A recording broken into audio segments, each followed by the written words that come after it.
Picture the colleague you've worked with for years, the one who's gone quieter over the last 3 months, sleeping less, taking longer to reply on Teams.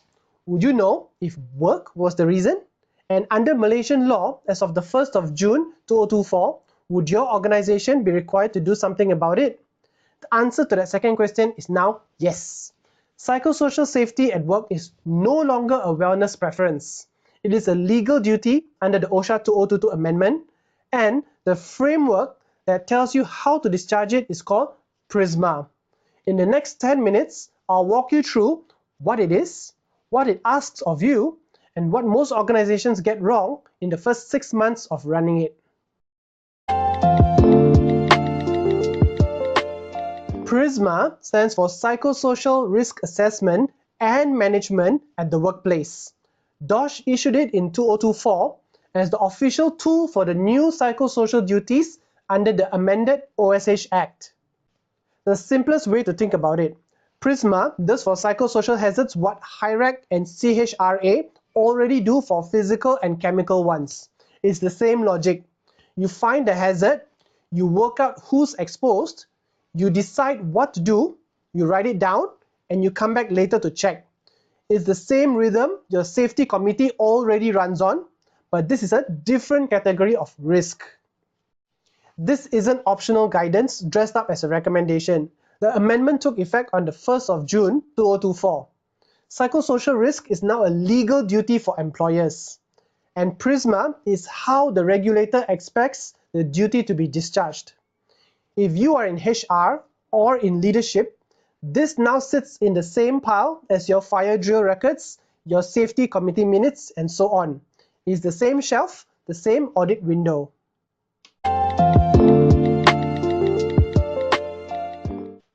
There are 3 reasons why this should be on your radar. The first is the regulator. DOSH now has the authority to inspect, audit, and penalize organizations that have not done the work. Penalties under the amended Act can reach significant fines, with individual liability for responsible officers in serious cases. This is no longer the soft end of OSH compliance. The second is the line on the P&L. Burnout and supervisor friction are quietly expensive long before anyone goes off sick.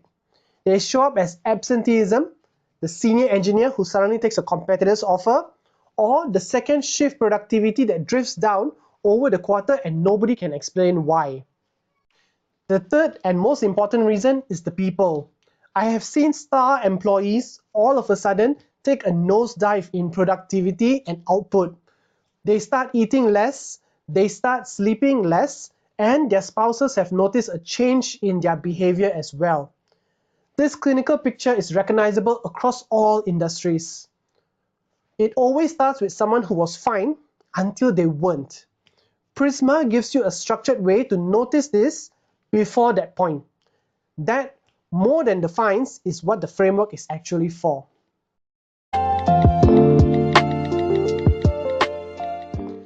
PRisMA doesn't measure everything about the workplace mental health. It narrows the lens down to 3 dimensions, drawn from the Kirath model that occupational psychologists have been using since the late 1970s. The first is job control. How much say does the employee actually have over their own work? The pace, the method, the order they take things in, the boundary between the job and the rest of their life. Low control is the single most reliable predictor of stress-related illness in occupational health literature. Higher than workload, higher than hours. The second is work demand. The volume, the deadlines, the cognitive and emotional load. Demand on its own isn't the problem. We have seen surgeons report high work demand but high job satisfaction in the same breath. It's demand combined with low control that becomes pathological. This is the type of interaction organizations underestimate almost without fail on the first cycle. The third component is job support. When an employee struggles, can they reach a supervisor who will listen, a colleague who will cover for them? And is there any written policy that backs them up rather than asking them to be the brave one? Strong support absorbs a lot of pressure. Weak or hostile support multiplies it. The order matters less than the interaction between them. That interaction is what the questionnaire was designed to surface and what the action plan has to answer.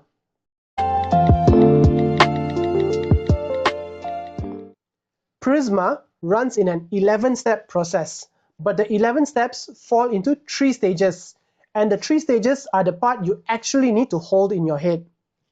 Stage 1 is hazard identification. This is the Leo 26, a confidential 26-item questionnaire scored against DOSH benchmarks. Each employee answers privately. The data comes back as low-risk or high-risk picture of your organization on each of the 3 dimensions. Confidentiality here is non-negotiable. Individual answers are protected. Management sees the aggregate. If you skip that protection, then the data that you get back is worthless. People underreport, and you find that the real psychosocial picture 6 months later is an exit interview instead. Stage 2 is risk assessment. Once you know where the employees say the risks are, you check what the organization has actually put in place. That tool is called the EPC 23, a 23-item checklist completed by management, looking at the policies, procedures, supervisor training, and escalation paths that are already on the books. Then you compare the 2 pictures. The gap where employees report a problem and management has no control measure is your priority list. Stage 3 is risk control. This is where the written action plan called the PRIMA gets drafted. PRIMA. It's easy to typo but worth getting right. This plan names what you do and who owns each item with a date attached. You implement it and then you reassess on a defined cycle. Annually for high-risk findings and at least every 2 years for the rest. If there's any material changes, then you can reassess sooner. For example, a restructure or the loss of a long-tenured supervisor. The work isn't the 11 steps. The work is the loop. Finding, fixing, and then coming back 6 months later to look again at whether what you put in place actually moved the needle.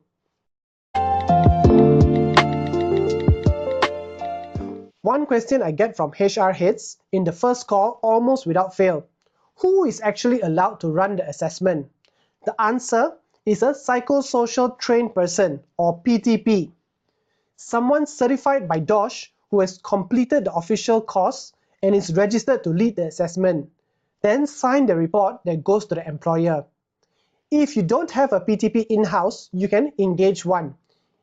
Either way, the assessment is led by a PTP and is not a do-it-yourself exercise. The cost of getting that part right is also the part that regulators will look at first when they audit you.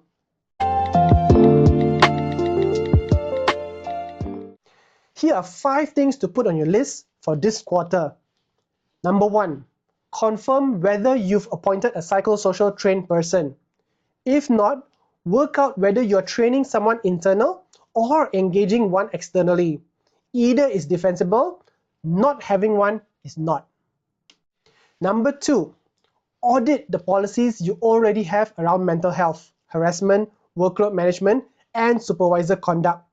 If they exist on paper, but nobody can tell you when they were last reviewed, treat that as not having them.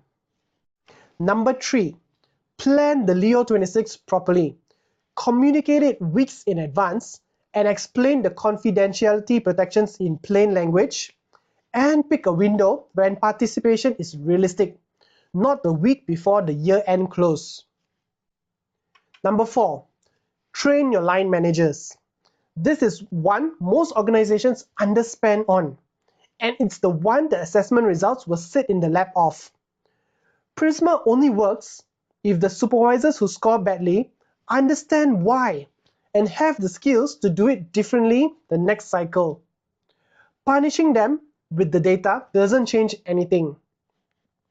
I've watched organizations get this wrong, and the second cycle comes back worse than the first. Number 5, keep the records. DOSH requires PRisMA documentation for at least 7 years. This includes the assessment, the action plan, the reassessment cycle, and the proof that you close the loop on at least some of the priority gaps. The cost of compliant record keeping is small, but the cost of being unable to produce records during an inspection is the part that nobody wants to discover by accident. A last thing before we wrap. PRisMA gets framed sometimes as one more compliance file to maintain, a thing that OSH committee adds to its quarterly agenda and otherwise leaves alone. The organizations I've watched do this well treat it as something different, a regular, structured way to ask the workforce how they are actually doing and to do something visible with the answer. The second framing is harder. It's also the one that pays for itself in terms of retention and the kind of culture you can describe out loud to someone considering a job offer. A good PRisMA program isn't one that scores low on every indicator the first time around. It's the one where the second cycle's numbers are different from the first cycle's, and the people answering it can tell you why. Start where you can, read the 2024 guidelines, identify your PTP, and schedule your Leo 26 before the next financial year closes around you. I hope you have found this useful. As always, I'm Dr. Kirath with ASP Medical. Thank you.